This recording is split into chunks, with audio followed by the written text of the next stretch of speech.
1981 में red crow Indian reservation में अनुभवी किसी को अपनी नाव पर मछली पकड़ने जाते हैं। जब वह लौटते हैं तो वह मछली साफ करना शुरू करते हैं, लेकिन यह देखकर हैरान रह जाते हैं कि वे अपने अंगों के बिना भी हिल रही हैं। इस बीच शेरिफ ट्रेलर को अपनी पूर्व पत्नी के कुत्ते की जांच करने के लिए बुलाया जाता है। वह पाता है कि जानवर को जहर दिया गया है, इसलिए वह उसकी पीड़ा को समाप्त करने के लिए उसे गोली मार देता है। इसके बाद ट्रेलर अपनी पूर्व पत्नी जोस से मिलने जाता है, जो उसे बताती है कि उनके बेटे जोसेफ को गिरफ्तार कर लिया गया है और उन्हें केवल उसके पिता की निगरानी में रिहा किया जाएगा। ट्रेलर अपनी गाड़ी में बैठता है और उसे स्टेशन से कॉल आता है कि उन्होंने किसी आदमी को जिंदा मुर्गियां खाते हुए पाया है। वह यह भी जानता है कि उसका दूसरा बेटा लाइसोल जोसेफ के साथ गिरफ्तार हुआ था और गिसिगो ने कुछ डर के कारण कॉल किया था। ट्रेलर अपने पिता से मिलने जाता है, जो उसे एक बॉक्स में देखने के लिए कहता है जहां सभी मरे हुए मछलियां अभी भी हिल रही हैं। ये तय करने के बाद कि उन्हें इन्हें जलाना चाहिए, वे बाहर जाते हैं और देखते हैं कि गाड़ी का ट्रंक भी हिल रहा है। जब वे इसे खोलते हैं, मृत कुत्ता बाहर आता है और हमला करने की कोशिश करता है, लेकिन ट्रेलर जल्दी से उसे शूट कर देता है। फिर वे मछली और कुत्ते को एक साथ जला देते हैं ताकि वे वापस ना आ सकें। जेल में जोसेफ और उसके सौतेले भाई लाइसोल अपने सेलमेट को कोने में उल्टी करते हुए सुनते हैं। वे सोचते हैं कि वह बस एक शराबी है, लेकिन अचानक वह गोरा आदमी जमीन पर बहुत सारा खून उलट देता है। आगमन पर ट्रेलर और जोस लड़कों को बाहर निकालने के लिए आते हैं, लेकिन जब अधिकारी कहते हैं कि ट्रेलर को स्टडी डेक पर काम करने वाले से ज्यादा बार गिरफ्तार किया जाता है, तो जोस कहती है कि वह कार में इंतजार करेगी। फिर अधिकारी बताते हैं कि जोसेफ को गिरफ्तार किया गया क्योंकि वह एक पुल के ऊपर चढ़ गया और एक गुजरते वाहन पर मल त्याग दिया। अधिकारी और ट्रेलर लड़कों को रिहा करने के लिए कोठरी में जाते हैं और फर्श पर एक व्यक्ति को बेहोश पाते हैं। अचानक वह अपने अब सफेद आंखों को खोलता है और अधिकारी पर हमला करता है। अत्यधिक ताकत दिखाते हुए वह आसानी से पुलिस वाले को हरा देता है। ट्रेलर अंदर दौड़ता है उसे पकड़ने के लिए और जोसेफ उसे मुक्का मारता है। फिर वह आदमी पुलिस वाले पर वापस कूदता है ताकि उसे भी काट सके, इसलिए बाकी लोग उसे पीछे खींचने के लिए दौड़ते हैं। अधिकारी गुस्से में है और उस व्यक्ति को अपनी लाठी से मारना शुरू कर देता है जब तक कि वह फिर से बेहोश नहीं हो जाता। ट्रेलर को गुस्सैल पुलिस वाले को सेल से बाहर खींचना पड़ता है। उसके पीछे दरवाजा बंद कर देता है। जल्दी वह डरावना आदमी जाग जाता है और दरवाजे पर मारने लगता है, इसलिए ट्रेलर लड़कों के साथ चला जाता है। बाद में जोसेफ अपनी गर्लफ्रेंड चार्ली से मिलता है, जो गर्भवती है और गर्भपात के बारे में सोच रही है। उसने अभी तक अपने पिता को इसके बारे में नहीं बताया है क्योंकि उसके पिता को उसका एक स्वदेशी आदमी के साथ डेटिंग करना पसंद नहीं है।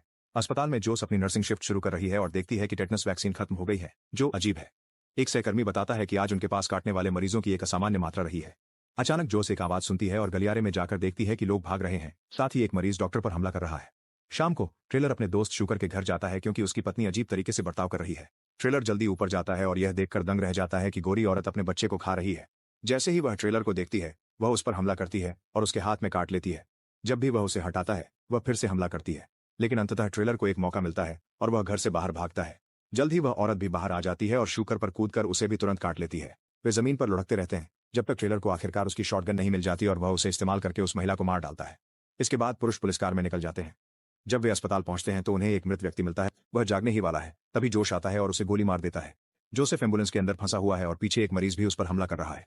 जैसे ही जोसेफ को फिर से काटा जाता है, ट्रेलर दरवाजा खोल देता है, जिससे लड़के को अपने हमलावर को बाहर धकेलने का मौका मिलता है।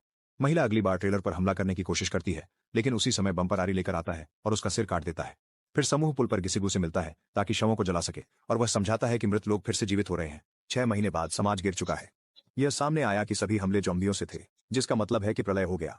हालांकि ट्रेलर और उसके लोग काटने के बावजूद ठीक हैं, क्योंकि आदिवासी जनजातियां प्रतिरोधक हैं। अब रेड क्रो आरक्षित क्षेत्र एक किलेबंद परिसर है। कंपाउंड के प्रवेश द्वार पर लाइसोल एक सैनिक ज़ॉम्बी का मजाक उड़ा रहा है जिसे उसने जंजीरों से लटका रखा है। वह जोसेफ के आगमन से बाधित हो जाता है, जो 3 सफेद बचे हुए लोगों को लाया है। लिलिथ, एक आदमी और उसकी छोटी बेटी।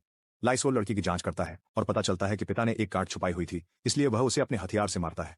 जोसेफ को ठीक से जांच न करने के लिए डांटने के बाद लाइसोल आदमी से कहता है कि वह अपनी बेटी को मारे या वह करेगा। इससे चार्ली उस आदमी का बचाव करती है और सोचती है कि अगर उनका बच्चा बीमार पैदा हुआ तो क्या लाइसोल उसे भी मारेगा। जब लाइसोल हाँ कहता है, जोसेफ उसे मुक्का मारता है। एक बहस छिड़ जाती है जब तक कि ट्रेलर उन्हें बीच में नहीं रोकता, जो लड़ाई के लिए उन्हें डांटता है और घोषणा करता है कि उन्हें मारना होगा। इस बार चार्ली आदमी को समझाता है कि उनके पास कोई विकल्प नहीं है, इसलिए वह और लिलिथ को अंदर खींच लिया जाता है। बम्पर के पास एक बड़ा कुल्हाड़ा है, लेकिन उसे बच्चे को मारने में बुरा लगता है। जब लड़की एक ज़ॉम्बी के रूप में जागती है तो ट्रेलर कुल्हाड़ा पकड़ता है और उसे मार देता है। परिसर के अंदर पिता से कहा जाता है कि वह लड़की के खून वाला कंबल जला दे। जोस लिलिथ का साक्षात्कार लेते हैं, जो कसम खाती है कि उसे काटा नहीं गया है। हालांकि जब वह बाथरूम जाती है तो वह छिपा रहे कांटे को देखने के लिए शीशे में देखती है। अचानक उसे एक आवाज सुनाई देती है और जब वह स्टॉल की जांच करती है तो वह पिता को मृत देखती है और अब वह एक ज़ॉम्बी के रूप में जाग रहे हैं। इस बीच ट्रेलर और उसकी टीम कंपाउंड की रक्षा के नए तरीकों पर चर्चा कर रहे हैं, क्योंकि हर दिन ज़ॉम्बी की संख्या बढ़ रही है। पहले से ही दीवारों पर गार्ड हैं जो उन्हें नीचे गिराते हैं और शरीर के ढेर इतनी तेजी से बढ़ रहे हैं कि वे उन्हें जला नहीं सकते। पुल पर बम्पर एक हार्वेस्टर का उपयोग करके ज़ॉम्बीज के रोकथाम को बनाए हुए है, जो बिना गोला बारूद बर्बाद किए उन्हें टुकड़े टुकड़े कर देता है। जीवित लोग भी समस्या बन रहे हैं, क्योंकि उन्होंने सुना है कि यह जनजाति प्रतिरक्षित है। वे संरक्षित क्षेत्र में आश्रय मांगने आ रहे हैं और उनकी संख्या को नियंत्रित करना मुश्किल हो रहा है। इस समय उन्हें सबसे ज्यादा गैस की जरूरत है। बैठक तब बाधित होती है जब उन्हें ज़ॉम्बी पिता के बारे में सूचित किया जाता है। ट्रेलर अपनी मशीटी निकालता है और उस प्राणी को नीचे गिरा देता है। शाम को चार्ली जोसेफ को बताती है कि एपोकैलिप्स के बाद से लाइसोल और भी अनस्टेबल हो गया है। वह उसे यह भी बताती है कि परिसर के अन्य लोग उसके साथ कैसा व्यवहार करते हैं, यह समझाते हुए कि वे सोचते हैं कि उसका बच्चा ज़ॉम्बी होगा क्योंकि वह गोरी है। जोसेफ उसे सांत्वना देता है और उसे याद दिलाता है कि उसका खून बच्चे को इम्यून बना देगा।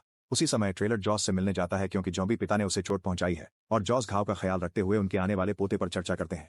ये पता चलता है कि ट्रेलर के पास दर्जनों निशान हैं जो उसने जॉम्बी से लड़ते हुए पाए हैं।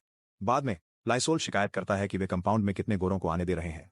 वह इस बात की ओर इशारा करता है कि वे भारतीयों द्वारा नियंत्रित होने से थक सकते हैं और किसी भी दिन उनके खिलाफ हो सकते हैं। न केवल यह कि एक झूठा उनके घर में ज़ॉम्बी महामारी फैला सकता है। ट्रेलर, जोसेफ और गिसिगू को अब भी लगता है कि लोगों को बचाना सही है, लेकिन जोस लाइसोल से सहमत है। सारी डांट फटकार से थककर लाइसोल अपने घर पर एक पार्टी रखता है जिसमें शराब, मैरी जेन और एक डीलर द्वारा लाई गई खुशी का पाउडर शामिल है। वह बच्चे को धमकी देने के लिए जोसेफ से माफी मांगता है, लेकिन जोसबा को लगता है कि यह सब पदार्थों का असर है। फिर डीलर एक छोटी सी थ्योरी साझा करता है। उसका मानना है कि जॉम्बी प्लेग भगवान का कार्य नहीं था, यह पृथ्वी का मानवता से प्रतिशोध है कि उन्होंने ग्रह का कैसे इलाज किया है। कुछ देर बाद जोसेफ चीखने की आवाज सुनता है और अपने भाई को देखने जाता है, सिर्फ यह देखने के लिए कि जॉम्बीफाइड लिलिथ लाइसोल के अंग को खा रही है। इस बीच गिजोगू, ट्रेलर, शूकर और बम्पर गैस की तलाश में एक छोड़ी हुई गैराज का दौरा कर रहे हैं। बम्पर दरवाजे के सामने एक रस्सी बांधता है और खोलने से पहले इसे खटखटाता है। जब एक जॉम्बी बाहर आता है तो वह रस्सी पर फिसल जाता है और ट्रेलर उसे गोली मार देता है। फिर वह अंदर जाता है और हर कोने में लाशें पाता है। अचानक उसके सामने एक जॉम्बी गिरता है और वह उसे जल्दी से गोली मार देता है, केवल यह महसूस करने के लिए कि वह पहले ही मर चुका था। जब वह और अंदर जाता है तो ट्रेलर को पता चलता है कि उसके पिता ने पहले ही इमारत में सभी जॉम्बीज को मार दिया है। जोसेफ की ओर वापस जाते हुए वह अपने भाई को जोस के पास ले जाकर घाव का इलाज करने की कोशिश कर रहा है, लेकिन लाइसोल जोर देता रहता है कि उन्हें अलार्म बजाने की जरूरत है। वह जोसेफ को गले लगाता है और माफी मांगता है, लेकिन यह उसे छुरा घोंपने के लिए एक चाल है, क्योंकि वह उसे उन सभी बाहरी लोगों को लाने के लिए दोष देता है। फिर लाइसोल और डीलर लिलिथ को परिसर में छोड़ देते हैं ताकि वह सभी गोरे लोगों को काट सके। खून में लथपथ जोसेफ डॉर्म्स की ओर दौड़ता है और दरवाजा बंद कर देता है, ठीक उसी समय जब वे बाहर के शोर सुनते हैं। जॉस लोगों को शांत रहने के लिए कहती है और याद दिलाती है कि आपातकालीन निकास है, लेकिन एक डरा हुआ आदमी फिर भी मुख्य दरवाजे से दौड़ पड़ता है और तुरंत मारा जाता है। जल्द ही ट्रायलर की टीम कंपाउंड पर वापस आती है और बंद दरवाजों के बावजूद वे समझ जाते हैं कि ज़ॉम्बी ने इसे घेर लिया है। वे जोस को रेडियो पर कॉल करते हैं, जो बताती है कि वह जीवित बचे लोगों के साथ तहखाने में छुपी हुई है। शूकर मुख्य गेट खोलता है और बम्पर कार में कुछ संगीत बजाता है, जिससे ज़ॉम्बीज शोर की जांच करने के लिए बाहर आ जाते हैं। जैसे ही वे कार पर चढ़ते हैं, बम्पर कार चलाना शुरू करता है ताकि ज़ॉम्बीज उसका पीछा करते हुए परिसर से दूर जाएं। जानते हुए कि और भी हो सकते हैं, ट्रेलर शूकर को ट्रक लेने के लिए भेजता है। फिर वे छात्रावास भवन में प्रवेश करते हैं, जहां दरवाजे पर और भी ज़ॉम्बी को मारकर बेसमेंट की ओर जाते हैं। वे जोस और जोसेफ को कई ज़ॉम्बी के खिलाफ दरवाजा धक्का देते हुए पाते हैं, इसलिए गिजगू उनके हाथ काट देता है ताकि ट्रेलर अपने चाकू से दरवाजे को बंद कर सके। वे बचे हुए लोगों को बाहर भागने के लिए कहते हैं क्योंकि ट्रक इंतजार कर रहा है। इसी समय चार्ली को प्रसव पीड़ा शुरू हो जाती है। ऐसे में ज़ॉम्बी दरवाजा तोड़ने में सफल होते हैं और ट्रेलर के पास कोई और विकल्प नहीं रह जाता है लेकिन दरवाजा खोलने का। गोलियों की आवाज से कंपाउंड के अन्य ज़ॉम्बीज का ध्यान उन पर जाता है, इसलिए गिसिगू शूकर को जीवित बचे लोगों के साथ वहां से गाड़ी चलाने के लिए कहता है। दो लोग प्रक्रिया के दौरान ट्रक से गिर जाते हैं और ज़ॉम्बी उन्हें वैसे भी खा जाते हैं। ट्रेलर जॉस, जोसेफ, गिसिगू और चार्ली को आपातकालीन निकास की गलियारे में छिपाने के लिए खींचता है, लेकिन उसे पता है कि दरवाजा ज्यादा देर तक नहीं टिकेगा और वह अपने परिवार से बिना उसके चले जाने के लिए कहता है। 3 की गिनती पर गिसिगू दरवाजा खोलता है और बम्पर कार में दिखाई पड़ता है। जल्द ही ज़ॉम्बी दूसरे दरवाजे को तोड़ देते हैं और ट्रेलर पर कूदकर उसे खाने लगते हैं, जबकि जॉस उसका हाथ पकड़ने की कोशिश करती है, लेकिन गिसिगू उसे छोड़ने के लिए मजबूर करता है। परिवार कार में निकल जाता है जबकि ट्रेलर सीढ़ियों पर मर जाता है। इस बीच लाइसोल, डीलर और उसके साथी गुंडों ने सभी सफेद जीवित बचे हुए और एक ज़ॉम्बी को पकड़ लिया है। वे एक महिला को रेडियो पर मदद मांगने के लिए मजबूर करते हैं और चर्च में हो रही एक हत्या के बारे में कहानी बताने के लिए कहते हैं। गिसिगू की मदद का वादा करने के बाद लाइसोल फोन काट देता है और ज़ॉम्बी को महिला को खाने देता है। सुबह में डीलर सभी बचे लोगों को जलाने की तैयारी करता है, लेकिन उसका भाषण तब बाधित होता है जब गिसिगू तलवार से उसका सिर काट देता है। जोस चार्ली को उसके उपकरणों के माध्यम से मार्गदर्शन करने की कोशिश करती है, जबकि बम्पर उनकी रक्षा करता है, लेकिन अचानक उसकी छाती में एक तलवार लग जाती है। ये लाइसोल है जो चार्ली को कार से बाहर खींचता है और दूसरे वाहन के ट्रंक को खोलकर एक ज़ॉम्बी को छोड़ देता है। जोस जल्दी से गोली चलाती है, लेकिन वह सभी निशाने चूक जाती है और उसकी गोलियां खत्म हो जाती हैं।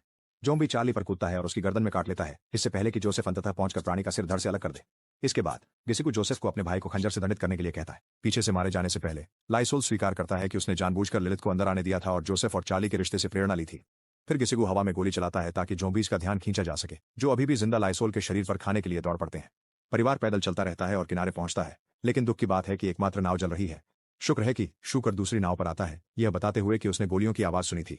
जॉस, चार्ली और जोसेफ जाने की तैयारी करते हैं, लेकिन गिसिगू फिर से अपनी जमीन छोड़ने से इनकार करते हैं और रहने का चुनाव करते हैं। अपने पोते से भावुक विदाई लेने के बाद गिसिगू आने वाले ज़ॉम्बीज से लड़ना शुरू कर देते हैं।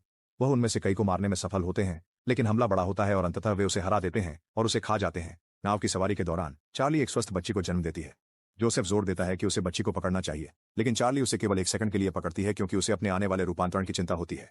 जॉस को बच्ची सौंपने के बाद चार्ली दया की मांग करती है और जोसेफ के पास उसे गोली मारने के अलावा कोई चारा नहीं होता। जैसे ही बच्ची रोने लगती है, जोसेफ टूट जाता है। सुनिश्चित करें कि आप सब्सक्राइब करें और नोटिफिकेशन चालू करें ताकि आप इस तरह के और वीडियो देख सकें। देखने के लिए धन्यवाद।